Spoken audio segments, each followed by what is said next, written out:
Una de las preguntas que se hace uno en la vida, en algún momento de la vida, tal vez en la adolescencia, en la juventud, cuando ya se es más maduro, tiene que ver con cuál es mi propósito, cuál es mi razón de existir, para qué estoy yo aquí en la tierra. De una u otra manera nosotros buscamos como un significado de nuestra vida, como un sentido, como esa razón por la que vivimos. No a todo el mundo necesariamente le sucede, pero a la mayoría de alguna manera nos cuestionamos en algún punto. Pero cuando oímos el llamado de Dios y nos acercamos a Él, la pregunta de alguna manera tiene un pequeño giro, y es que cuando entendemos que ahora Jesús es nuestro Señor y que vivimos para Dios, que somos suyos, la pregunta ya no es tanto cuál es mi propósito en la vida, sino más como, Señor, ¿cuál es tu voluntad? ¿Cuál es tu propósito para mi vida? ¿Qué es lo que tú quieres que yo haga? En lo cotidiano es natural que nosotros hacemos planes. Nosotros tenemos metas que queremos alcanzar, lugares que queremos conocer, estudios que queremos realizar. Hay de alguna manera esas ideas, esa empresa que quiero formar. Y en medio de todo eso, en nuestro caminar como hijos de Dios, resuena y esta es la voluntad de Dios para mi vida. ¿Qué es lo que quiere Dios que yo haga? Hoy vamos a estudiar los pasos previos para conocer la voluntad de Dios en nuestras vidas. Hablo de esa voluntad particular, porque me dice, Señor, ¿y yo qué quieres? Si quieres que yo vaya, si quieres que esta persona, si quieres, ese detalle vamos a conocer los pasos previos. Lo vamos a ver a través de la vida de Pablo. Los invito a que vayamos por favor al libro de Hechos, capítulo 9. Dice Hechos 9 del 1 al 6. Saulo, respirando aún amenazas y muerte contra los discípulos del Señor, vino al sumo sacerdote y le pidió cartas para las sinagogas de Damasco, a fin de que si hallase algunos hombres o mujeres de este camino, los trajera presos a Jerusalén. Mas yendo por el camino, aconteció que al llegar cerca de Damasco, repentinamente le rodeó un resplandor de luz del cielo, y cayendo en tierra, oyó una voz que le decía: Saulo, Saulo, ¿por qué me persigues? Él dijo: ¿quién eres, Señor? Y le dijo: yo soy Jesús, a quien tú persigues. Dura cosa te es dar coces contra el aguijón. Él, temblando y temeroso, dijo: Señor, ¿qué quieres que yo haga? Y el Señor le dijo: levántate y entra en la ciudad, y se te dirá lo que debes hacer. En este pasaje vemos, Saulo es el mismo apóstol Pablo. Saulo es su nombre hebreo. Pablo es un nombre griego, el cual adopta cuando se convierte en apóstol a los gentiles, es decir, a todo aquel que no es pueblo de Israel. La primera vez que Saulo o Pablo es mencionado en la Biblia está en el capítulo 7 del libro de Hechos, y es cuando están matando a Esteban. Entonces aparece Pablo escuchando la predicación de este siervo de Dios, Esteban, y los que lo están matando, Pablo está cuidando la ropa de aquellos que están apedreando y matando a Esteban con el consentimiento de Pablo, de Saulo.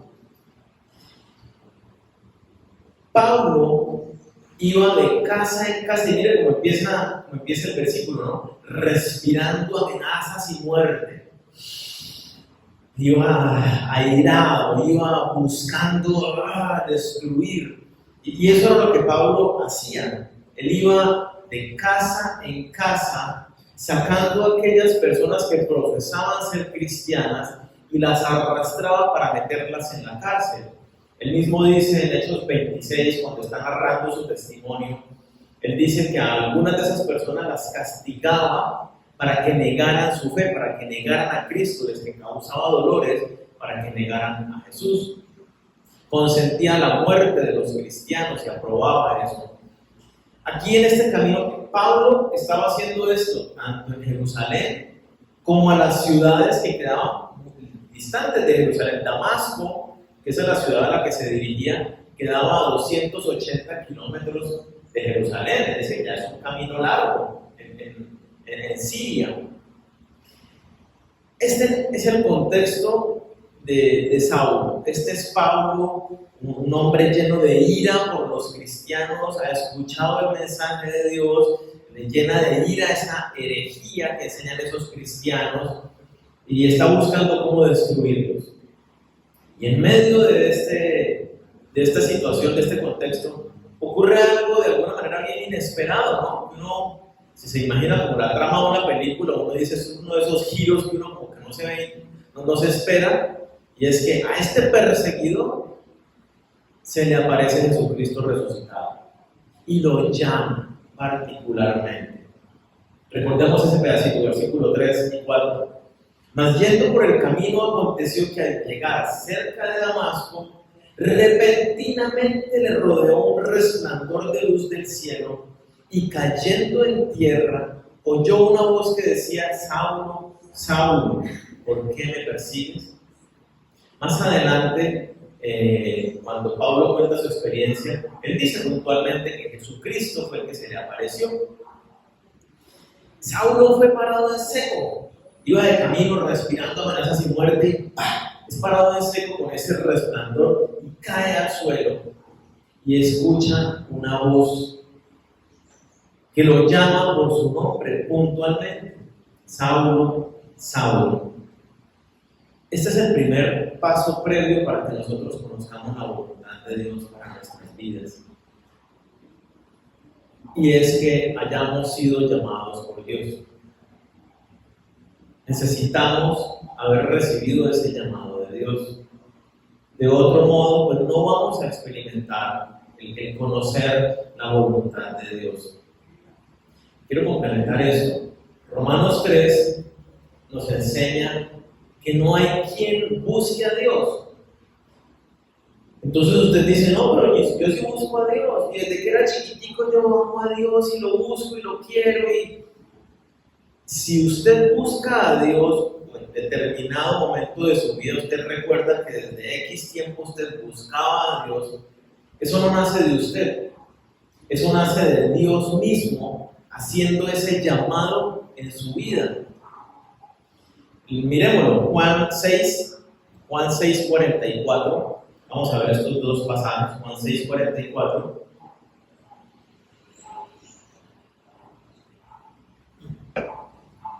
Dice: ninguno puede venir a mí si el Padre que me envió no le trajere, y yo le resucitaré en el día postrero. ¿Vale? Cuidado la declaración que está haciendo Jesucristo.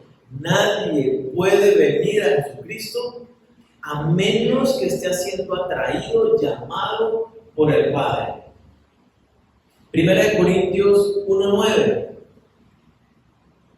dice: fiel es Dios por el cual fuisteis llamados a la comunión con su Hijo Jesucristo nuestro Señor. Fiel es Dios por el cual fuimos llamados. Así que nosotros necesitamos entender algo. Si tú estás acá en este lugar, es porque ya fuiste llamado por Dios. Tal vez ya te diste cuenta hace mucho tiempo atrás que Dios te llamó y tú respondiste al llamado. O tal vez en este momento te estás dando cuenta: caramba, Dios me está llamando. Dios me está atrayendo a Él. Esa inquietud que sientes por conocer, esa curiosidad, ese llamado de Dios que te está atrayendo así. Llega el día en que, en el caso de Pablo, tuvo un encuentro muy puntual con Jesucristo. Cayó al piso con una luz que lo cegó y escuchó la voz directamente de Dios que lo llamaba. Puede que en nuestro caso no sea tan espectacular como el que nos relata aquí Pablo, pero tal vez somos atraídos a Dios en medio de una enfermedad, Y entonces digo, necesito sanidad. Y entonces en medio de mi dolencia busco a Dios. Y esa es la manera que Dios utiliza para traerme. O tal vez en alguna experiencia, no sé, en algún viaje, y Dios me protege en medio de un accidente y no me pasa nada. Y yo digo, wow. Y entiendo que fue Dios que me salvó. Y empiezo a buscar a Dios, Señor, gracias porque me protegiste. O tal vez que necesito tomar alguna decisión muy importante y empiezo como, necesito sabiduría que sobrepasa mi entendimiento y empiezo a pedir a Dios para que me ayude. Hay múltiples maneras en las que una persona se acerca a Dios. Puede ser que sencillamente alguien te invitó a la iglesia y tú fuiste a la iglesia y escuchaste la palabra de Dios y ahí experimentaste ese llamado de Dios, esa inquietud. Tal vez alguien te ha hablado de Dios y te ha predicado de Jesucristo a lo largo del tiempo, o varias personas. Ese es Dios que te está llamando, que te está atrayendo a Él. No necesariamente, es más, difícilmente es como el caso de Pablo. Una luz, una voz y caída al piso. No, normalmente es algo muy sencillo, como una inquietud que empieza en mi corazón de voy a explorar esto, o como alguien que me invita, o una necesidad particular que experimento. Así como Jesucristo escogió a sus discípulos para que estuvieran con Él, así nos llama a nosotros para que estemos con Él. Entonces, quiero que quede bien claro, Dios, no lo tengas la menor duda, si estás acá, ya te llamo, te está llamando. Ahora bien, la cuestión es, ¿cómo respondo yo al llamado de Dios? Porque ciertamente Dios nos llama, pero ¿cómo respondemos nosotros? Para muchas personas con indiferencia. Entonces siento como algún llamado, algún amigo me está invitando a la iglesia y yo trato más bien de refugiarme en mi lógica, en filosofías, en excusas, en tradiciones y no quiero acercarme. Para otros es con indiferencia, no me llama la atención para nada, o sea, escucho el llamado y lo ignoro por completo. Para otras personas, la respuesta es dentro de la religiosidad, no a un encuentro personal con Jesucristo, sino a una experiencia más bien de tipo religioso. Otros pueden responder en amor, en entrega completa a Jesucristo, sin reservas, sin condiciones. Pero cada uno tiene su experiencia propia, cada uno tiene su manera de responder y de reaccionar, cada uno tiene su tiempo. A mí, por ejemplo, yo recuerdo desde muy niño, Dios me está llamando, ahora lo entiendo. Y yo desde muy niño era como muy respetuoso y temeroso de Dios, como de hablar con Él, como de pedirle en medio de necesidades desde niño. Siendo niño empecé a leer la Biblia por iniciativa propia. Las cosas de la adolescencia, juventud, como que me alejé, pero siempre tenía ese temor reverente de Dios. Y mis amigos empezaron a hablarme de Jesús mientras estaba en la universidad. Y había tenido malas experiencias con algunos cristianos, entonces yo no quería nada con esos locos fanáticos. Y los escuchaba ahí en todos los descansos en la universidad. Me hablaban, y que Jesús. Y no fue 1, 2, 3, sino fueron 6, 8 meses ellos predicándome incansablemente de Jesucristo. Y todos esos meses yo respondí con indiferencia, inclusive con burlas a la predicación de ellos. Hasta que un día, como que me hizo clic, fue el día como que me caí el resplandor de luz. Ese día yo dije, pues en realidad yo sí creo lo que me están diciendo. Tenía mis negativas por la negativa a la religiosidad, al fanatismo, a que me habían acusado y señalado en el pasado los cristianos. Y entonces no querían tener nada que ver con los cristianos. Pero yo dije, sí creo. Y ese día se reunieron en la casa de uno de ellos, me predicaron puntualmente el Evangelio y decidí voluntariamente rendir mi vida a Cristo. Ese día mi vida cambió. Me acuerdo de ese día con tanta claridad, lo que estaba haciendo antes, después, todo porque cambió radicalmente mi vida.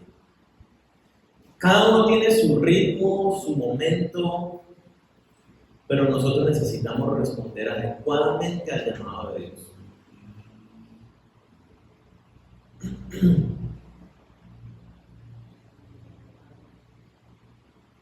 Entonces Dios te está llamando. ¿Cuál fue la respuesta de Pablo a ese llamado? Versículo 4. Cayendo en tierra oyó una voz que le decía: Saulo, Saulo, ¿por qué me persigues? ¿Cuál era la respuesta? Él dijo: ¿quién eres, Señor? Y le dijo: yo soy Jesús, a quien tú persigues. ¿Quién eres, Señor? Fue la pregunta que le hace Pablo. Es tal vez la pregunta más importante que nosotros tenemos que hacernos. Y este es el segundo paso para poder conocer la voluntad de Dios para nuestras vidas. El identificar, el determinar quién es Jesús para mí. ¿Quién es Jesús para mí? ¿Quién es Jesús para ti? Jesús le hace esta pregunta a sus discípulos. Vamos por favor a Mateo 16. Mateo 16, versículo 13.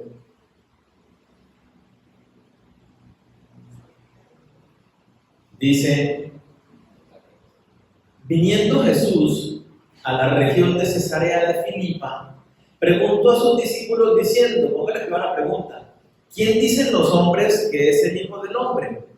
El Hijo del Hombre es una referencia del Mesías que está en Daniel capítulo 7, si no estoy mal. Así que claramente es una referencia. ¿Quién dicen los hombres que soy yo? El Mesías, el Cristo. Los otros evangelios lo dicen puntualmente, ¿sí? Marcos dice: ¿quién dicen los hombres que soy yo? Ellos dijeron: unos dicen que eres Juan el Bautista, otros dicen que eres Elías, otros que eres Jeremías o alguno de los profetas. Yo me quiero detener acá. La gente veía a Jesucristo, escuchaba su mensaje. ¿Y quién creía la gente que era Jesús? Entonces, porque Jesucristo predicaba un mensaje de arrepentimiento, algunos pensaban que era Juan el Bautista que había resucitado, ya había sido decapitado Juan el Bautista, entonces algunos creían que era Juan el Bautista que había resucitado y por eso predicaba el arrepentimiento también, como lo hizo Jesucristo, como lo había hecho Juan el Bautista. Algunos, al ver los milagros de Jesús, que multiplicaba alimentos, que sanaba, que bueno, todo lo que Jesús hacía, el otro profeta que manifestó ese poder era el profeta Elías en el Antiguo Testamento. Entonces decían: es Elías resucitado, y son las manifestaciones del poder de Elías. Otros decían, por la predicación y por la palabra y por el mensaje que Jesús hablaba, decían: es el mensaje de Jeremías, ¿sí? De poner un nuevo corazón en ustedes y les daré mi espíritu. Decían que eran algunos de los profetas. Pero la gente no reconocía a Jesucristo de la manera que tenemos que reconocerlo para que podamos conocer su voluntad, para que pueda ser el Salvador de nuestras vidas. Y entonces, versículo 15, Jesús continúa hablando y les dice: y vosotros, ustedes mis discípulos, ¿quién decís que soy yo? Respondiendo Simón Pedro dijo: tú eres el Cristo, el Hijo del Dios viviente. Y esta respuesta es tan precisa y tan clara que Jesucristo le dice a continuación: eso que tú estás respondiendo te lo ha revelado directamente mi Padre. Es una revelación de Dios el hecho de que tú estés declarando y determinando y confesando que Jesús no es un profeta más, que Jesús no es un profeta que tuvo manifestaciones del poder de Dios. Estás declarando que Jesús es el Hijo de Dios, es el Mesías, el Salvador prometido. Y esta es la respuesta que nosotros debemos tener respecto del llamado de Dios. Si esa no es la respuesta que nosotros tenemos en nuestro corazón, entonces pues Jesucristo no tiene ninguna relevancia para nosotros. Mi respuesta puede ser religiosa y todo lo demás, pero si Jesucristo no es mi Señor, mi dueño, yo no reconozco que es el Hijo de Dios que vino, cargó mis pecados en su cuerpo y recibió el juicio de Dios en la cruz para poder salvarme de los pecados, y entonces yo acepto ese precio y lo convierto en mi dueño y Señor. Si eso no es mi respuesta al llamado de Dios, entonces no pasa absolutamente nada con mi vida. Necesitamos determinar quién es Jesús. Ante esta pregunta yo la hago muy frecuentemente y las personas me dicen, hablando de los cristianos, me dan respuestas como: Jesús es mi amigo. Otros me dicen: Jesús es mi todo, es mi amor, es mi compañía. ¿Sí? Para otros, Jesucristo es religión. Para otros, Jesucristo es el Hijo de Dios que da su vida por mí. Para otros, Jesucristo es Dios que me conoce y me ama y me bendice y me da todo lo que yo necesito y cumple mis anhelos y mis sueños. De alguna manera es como el genio de la lámpara. Y para otros, Jesucristo es lo que decíamos, es mi Señor, es Dios, el Hijo de Dios que vino y se entregó por mí, pagó un precio por mi vida y yo ahora soy suyo, yo le pertenezco y vivo para Él. Ciertamente Jesucristo puede llegar a ser nuestro amigo y de alguna manera mi entrega es tan absoluta que puedo llegar a expresarlo muy románticamente y decir: es mi todo. Pero antes de cualquier otra acepción, adjetivo que yo le pueda dar a quién es Jesús, tiene que ser mi Dios, mi Señor, mi dueño. Entender que Él cargó mis pecados y pagó por mi vida. Y yo debo aceptar ese precio antes de que cualquier otra cosa con Dios suceda en mi vida. De lo contrario, el caminar con Dios va a ser un caminar rutinario, religioso, monótono, sin una experiencia real de vida. Como citaba Laurita a Job: de oídas te había oído, pero ahora mis ojos te ven. Puede ser una experiencia de mucho conocimiento de Dios, de caminar, viviendo muchas cosas dentro de la iglesia, pero sin una experiencia de ahora mis ojos te ven, ahora te estoy experimentando en un caminar, en una relación personal. La respuesta de Jesús a la pregunta de Pablo me gusta, ¿no? ¿Quién eres, Señor? ¿Y qué dice Jesucristo? Soy Jesús, a quien tú persigues. Yo me pongo a pensar un poquito, trato de ponerme en los zapatos de Saulo. ¿Qué pasó por su cabeza en ese momento? Entonces recuerdo quién es Saulo. Saulo es un personaje ilustrado, un brillante teólogo de su época, estudiado a los pies del mejor de los maestros de la época en teología, así que es un hombre que conoce las escrituras del Antiguo Testamento, ha estado en ejecuciones de cristianos, ha escuchado cómo predican el evangelio los cristianos, ha visto cómo están dispuestos a morir antes de negar su fe por la causa de Jesucristo.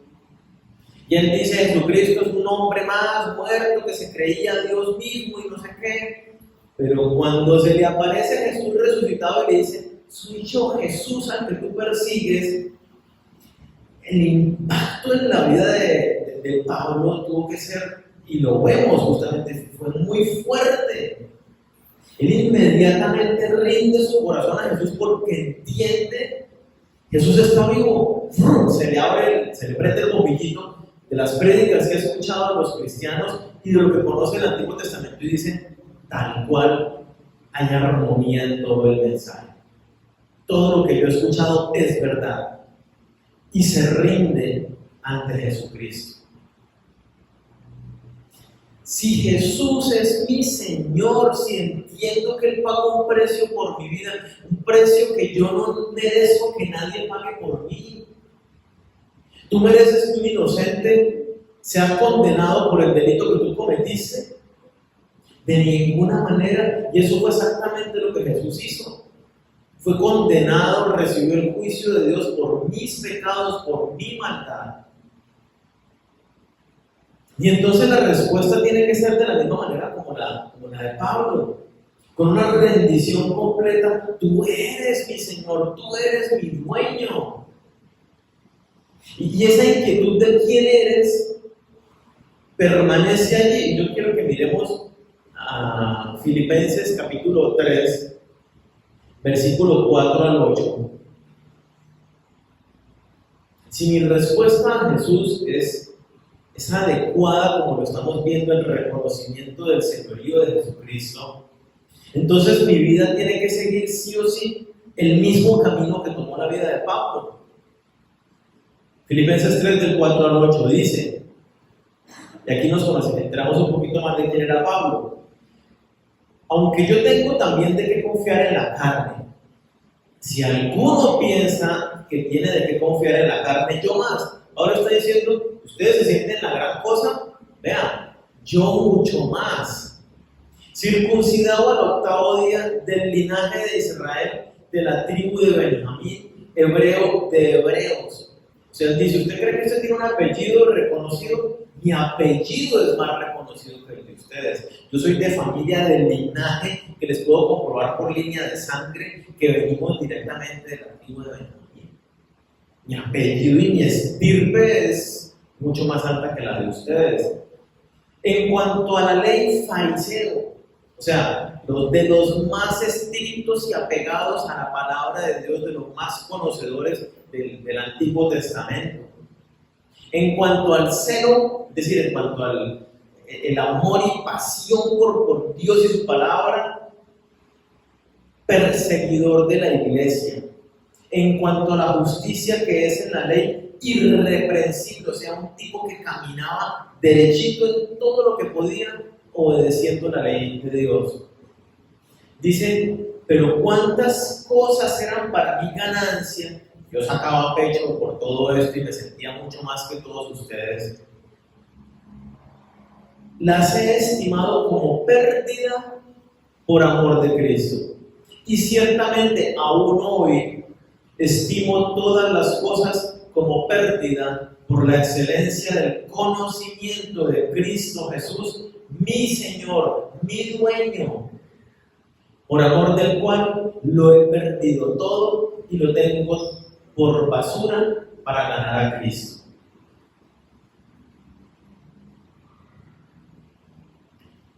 Pablo está diciendo, la vida de perseguir títulos y maestrías y doctorados y adquirir conocimiento y experiencia en medio de viajes y sentirme que soy gran cosa por los títulos de mi familia, por las universidades donde he estudiado, por el poder que tengo económico. A mí eso no me importa absolutamente nada.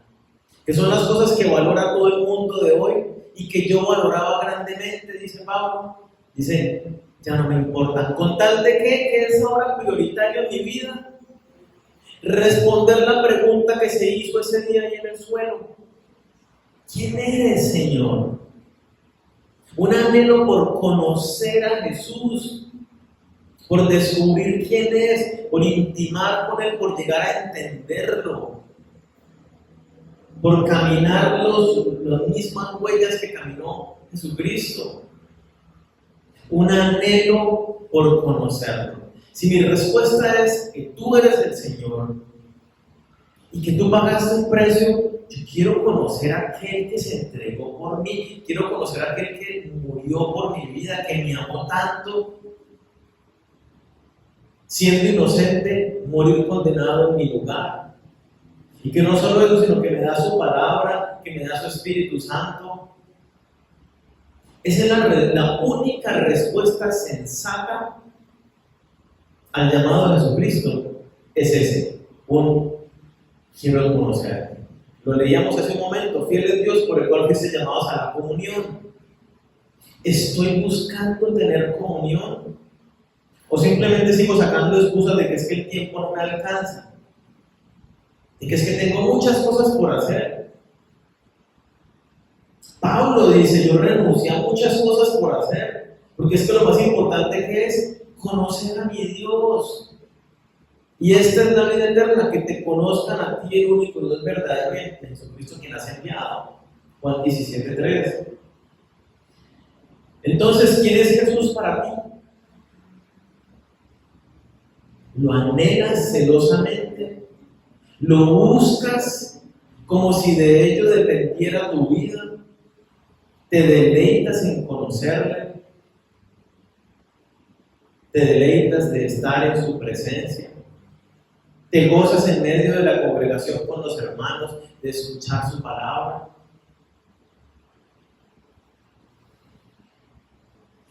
La respuesta a la que tenemos que llegar todos es que Jesucristo es el Hijo de Dios. Me pagó por mis pecados, Él es mi dueño y Señor.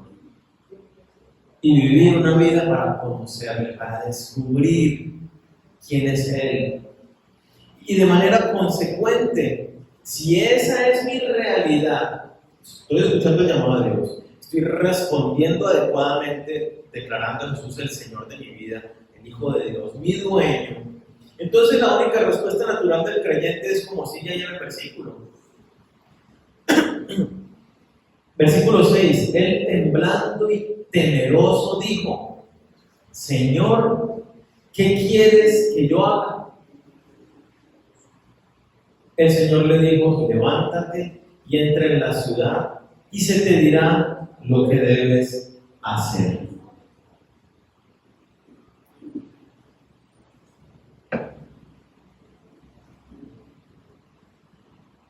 Y es que tiene todo sentido. No hay ninguna otra consecuencia lógica. Si Jesús es mi Señor, y tenemos que entenderlo, yo de repente voy caminando por la vida pensando que voy bien y me entero que yo estoy condenado a una eternidad sin Dios en el infierno.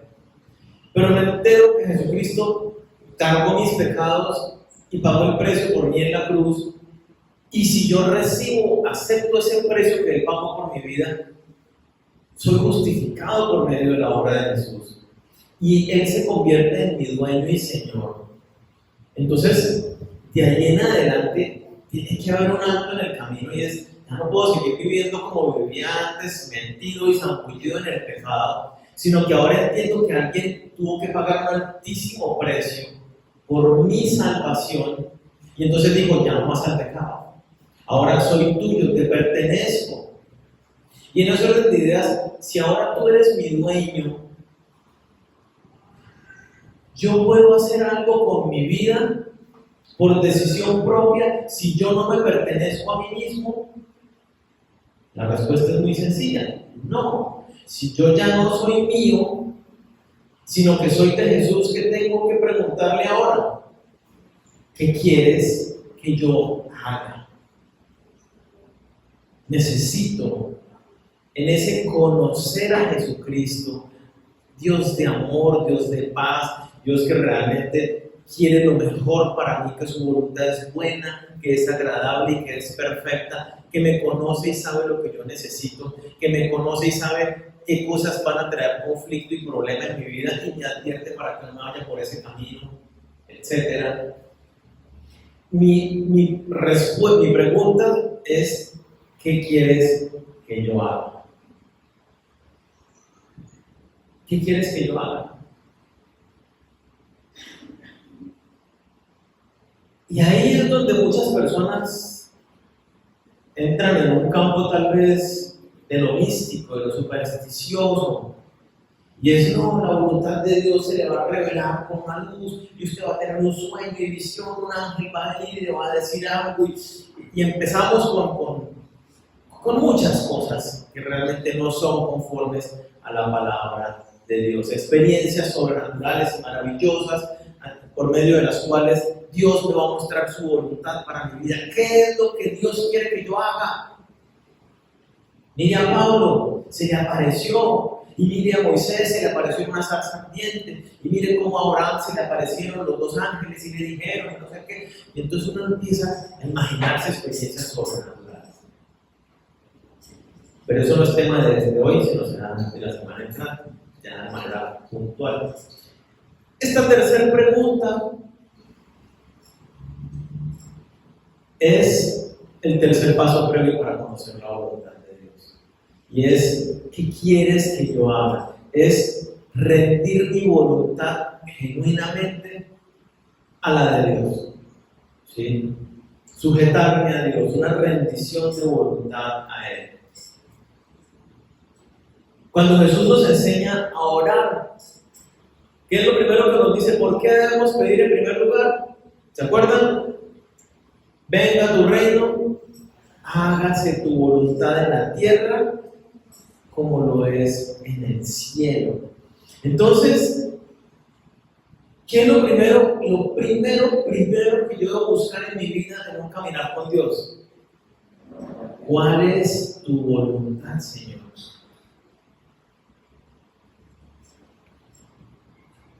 Y lo mencionaban en los testimonios. Uno quiere seguir haciendo lo que a uno le parece. No, yo conozco mucha Biblia, y no, yo sé mucho de esto, no, yo soy muy experto en finanzas, o yo soy muy experto en relaciones, o no, tengo mucho carisma, yo hago las cosas a mi manera. Todo lo que usted piensa está contaminado y lo ha aprendido de un mundo corrupto, un mundo que no tiene el conocimiento de Dios. Por eso Dios nos dice que necesitamos someternos a la voluntad de Dios. ¿Y cómo me someto yo a la voluntad de Dios si no la conozco? Por eso la pregunta anterior, tengo que dedicar mi vida a conocer la palabra de Dios, a estudiar la Biblia, para que cuando alguien me diga algo que en el nombre de Dios, yo diga, espérenme, la palabra de Dios no dice eso. No ponga palabras que vienen disque de Dios cuando no son así. Así hay demasiados engañadores hoy en día. Y muchísimas personas, pongámosle, siendo llamados por Dios, buscando responder al llamado de Dios, caen enredados en cuanta mentira existe. Porque personajes se paran aquí adelante a decir cosas que no son la palabra de Dios.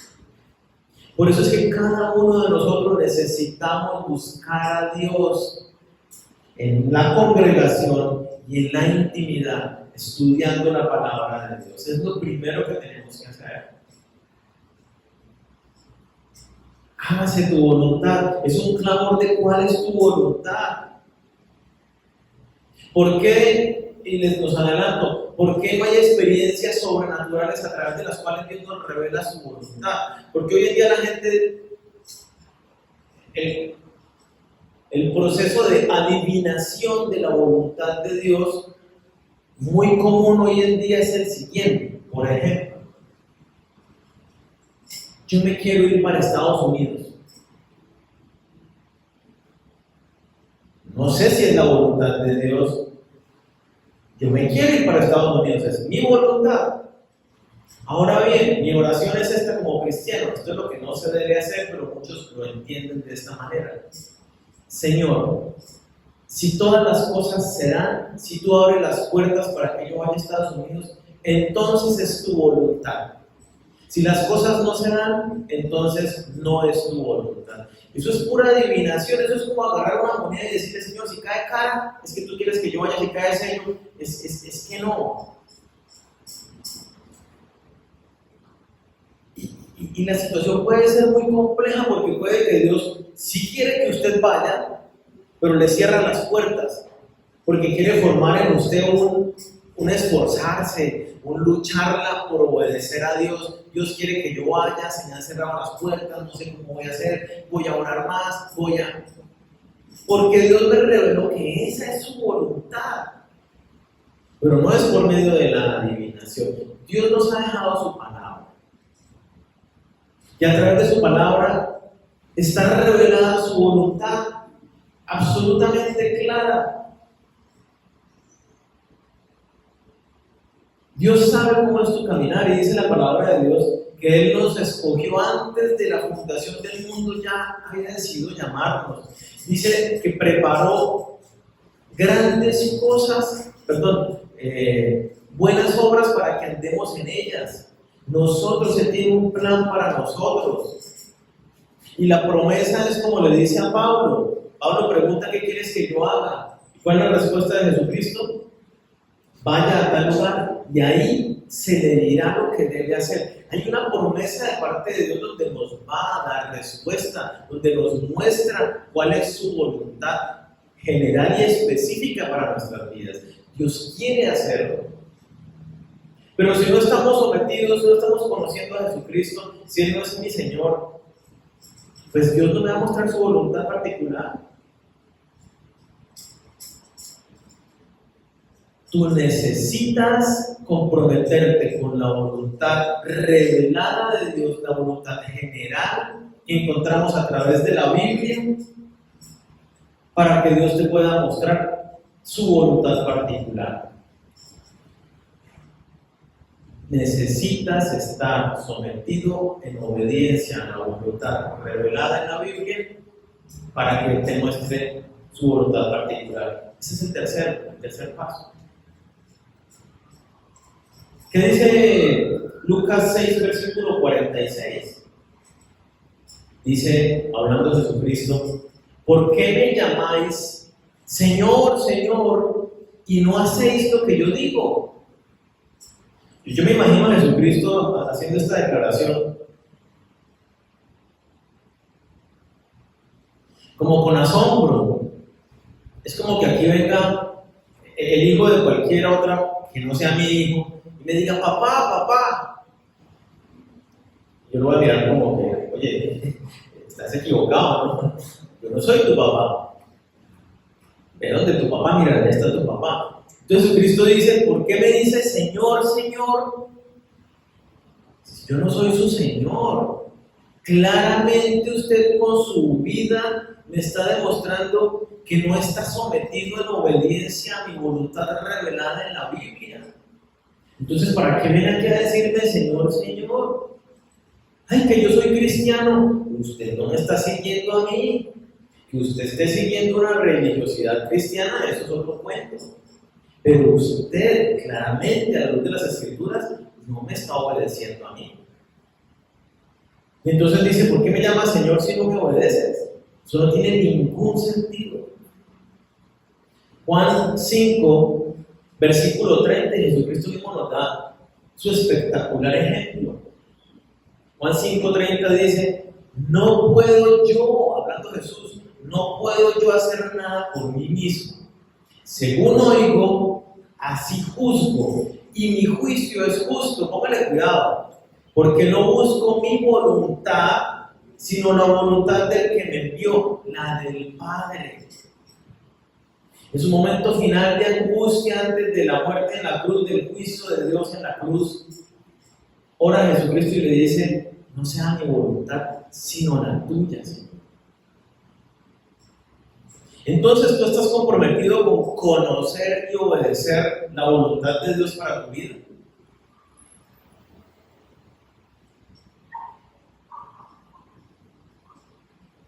Por ejemplo, Dios te dice que no mientas. Estás comprometido para no decir mentiras bajo ninguna circunstancia. Dios te dice que no hables mal de otros, que no seas grosero. Estás comprometido con no decir groserías. Dios te dice que prediques el evangelio a tus amigos, a tus familiares. ¿Tú le hablas a otros acerca de Cristo? Dios te dice que respaldes la obra de Dios con tus finanzas. ¿Estás respaldando la obra de Dios con tus finanzas? Dios te dice que te congregues. Dios te dice que sirvas con tus dones. ¿Estás sirviendo con tus dones? Dios te dice que instruyas a tus hijos en el camino de Dios. Les estás enseñando la palabra de Dios, que los disciplines, que los corrijas. Dios te dice, no te unas en yugo desigual. Te estás uniendo en yugo desigual. Dios le dice a los varones, amen a sus esposas como Cristo amó a la iglesia. Estamos amando a nuestras mujeres de esa manera. Dios le dice a la mujer, honra a tu marido, sujétate a él. Lo están haciendo. Dios te dice, controla tu ira. Estoy controlando mis emociones, ejercitando el dominio propio que Dios me ha dado. Dios me dice, perdona de la manera que Cristo perdonó. ¿Cómo me perdonó Jesucristo? Completamente, para que yo pueda estar con Él. Cuando perdonamos a alguien no es para decir, "Listo, yo lo perdono, pero no vuelvo a hablar con una persona". El perdón implica restaurar y sanar y caminar bien con esa persona. Entonces, ¿cómo le clamo yo a Dios para que me muestre su voluntad particular para mi vida? Si Dios dice, tú claramente no estás comprometido con mi voluntad general, tú estás en rebeldía, tú estás en desobediencia, te justificas de que es que a mí no me parece que eso nosotros debamos hacerlo, que es que yo no lo entiendo, entonces como no lo entiendo, no lo pongo en práctica. Y de ninguna manera Dios dice, tú no estás haciendo el mínimo esfuerzo de rendición, de sujeción a mi voluntad. Estás comprometido con Dios genuinamente a obedecerle íntegramente en su voluntad. Y esto no implica perfección, ¿no? Esto implica que tú vas a fallar, que vas a caer en el camino, pero estás enfocado en obedecerle y te esfuerzas por hacerlo. Si ese no es el camino que tú estás caminando, entonces Dios no te va a mostrar más allá de eso. Y usted dice, vean, es que ahí está mi voluntad muy claramente revelada en la palabra. Si usted no se sujeta a eso, ¿por qué se va a sujetar a lo otro que yo le vaya a mostrar? Más particular y puntual. No. El que es fiel en lo poco, ¿qué dice? En lo mucho le pondrá. Si yo no soy fiel en cosas tan sencillas y tan generales, que son las que Dios nos pone a todos los que nos llaman,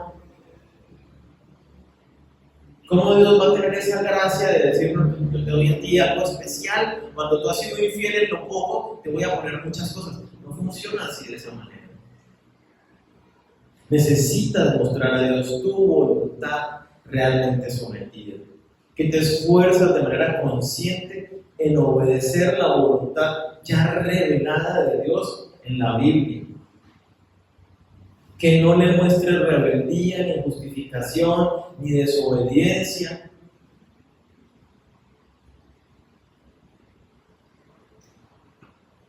Si Jesús es tu Señor, si la respuesta de quién eres es que Jesús es tu Señor, tu dueño, entonces la siguiente pregunta es, ¿qué quieres que haga? Nuestra reacción, nuestra respuesta tiene que ser una rendición total a Él.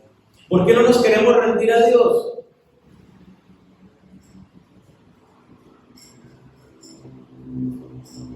Porque no lo conocemos, porque somos desconfiados, orgullosos. Dios me dice, busca primeramente el reino de Dios y su justicia, y todo lo demás vendrá por añadidura. Hablando de comida, techo, ropa. Y esto no quiere decir que yo no trabaje. Eso quiere decir que yo debo hacer lo que me corresponde, pero mi confianza está en que yo lo estoy buscando en primer lugar y mis ingresos dependen de Dios y yo confío en Dios. Pero ¿por qué no le pongo ni 5 de cuidado a Dios? Porque es que en la oficina me están pidiendo esto y esto y esto, y mi plata depende del jefe y de esto. Mi plata no depende del jefe, depende de mi Señor. Es porque yo no conozco y no he experimentado a Dios en esa área para poder decir, está bien, confío en ti, Señor, y me entrego a ti, y te entrego esta área. Y nos reservamos cosas para nosotros. Y si yo me reservo cosas para mí, entonces, ¿quién es mi Señor y dueño? Sigo siendo yo. Creo que la mejor experiencia que un cristiano puede tener es cuando entiende y dice, yo necesito rendirme por completo a ti, Jesús. Necesito hacer una carta donde me someto a ti, donde todo lo que yo tengo, donde todo lo que yo soy, te lo entrego a ti. Es tuyo. Como si le estuviera transfiriendo la propiedad de mis propiedades materiales y de mi propia vida. Señor, soy tuyo, mis pensamientos, mis palabras, mis deseos. Y no es algo que me lo estoy inventando yo, 1 Corintios 6, 19 y 20 lo dice. Cristo pagó un alto precio por mi vida y ya no me pertenezco. Mi espíritu y mi cuerpo le pertenecen a Él. Entonces Dios te llama y te escogió desde antes de la fundación del mundo y preparó buenas obras para que andes en ellas. Tiene planes para ti y por eso te ha atraído con sus puertas de amor. Se te manifiesta todos los días con sus misericordias, con el cuidado que tiene de ti. Dios te ha llamado y te está llamando, por eso estás hoy en este lugar. ¿Cómo respondes? O como vayas a responder, determina cómo va a ser tu caminar con Él. Si tu respuesta es como la que el Padre le reveló a Pedro, tú eres el Hijo del Dios viviente, tú eres el Mesías, que cargaste mis pecados en la cruz, que recibiste el juicio que yo tenía que recibir, que me has hecho libre de la condenación. Yo acepto ese precio y soy tuyo, tú eres mi Señor. Si esa es mi respuesta, entonces necesitamos someternos a ese señorío de Cristo genuinamente y empezar a conocerlo en una experiencia real de vida para que sea el amor el que nos mueva en nuestro sometimiento a Dios, el amor de un Dios que conozco y no simplemente de un Dios que yo escucho, que me cuentan por allí. Es mi Dios, es mi Señor con el cual me relaciono. Y entonces de esta respuesta, ¿quién eres Jesús para ti? Va a depender mi caminar, mi vida cristiana. Si es una vida religiosa, monótona, o si es una experiencia en el poder del Espíritu Santo. Ya conocemos cuál es la única respuesta que me puede llevar por el camino de Dios, reconociéndolo a Él como el Señor. Y si eso es real en mi vida, entonces yo voy a vivir sometido en obediencia a su voluntad general que está revelada en su palabra. Y en ese orden de ideas, Dios me ve y sabe que yo estoy caminando en obediencia, que no soy perfecto, pero que me esfuerzo en someterme, aunque no lo entienda, aunque no me parezca, aunque yo lo razone y digo no me cuadra, Señor, eso era en otra época, ahorita es distinto. Dios no cambia, es inmutable y sus mandatos permanecen para siempre. Entonces me someto a Él. Y Dios, conforme a la promesa que le hizo a Pablo, vaya y se le va a decir, Dios nos va a mostrar su voluntad particular para nuestras vidas. Entonces, ese tema sí lo vamos a tratar la semana entrante, ya más puntualmente el descubrir la voluntad particular. Pero sepamos que si no estamos poniendo en práctica esto, pues por más que sepamos lo otro, no va a pasar nada. Yo los invito entonces a que oremos.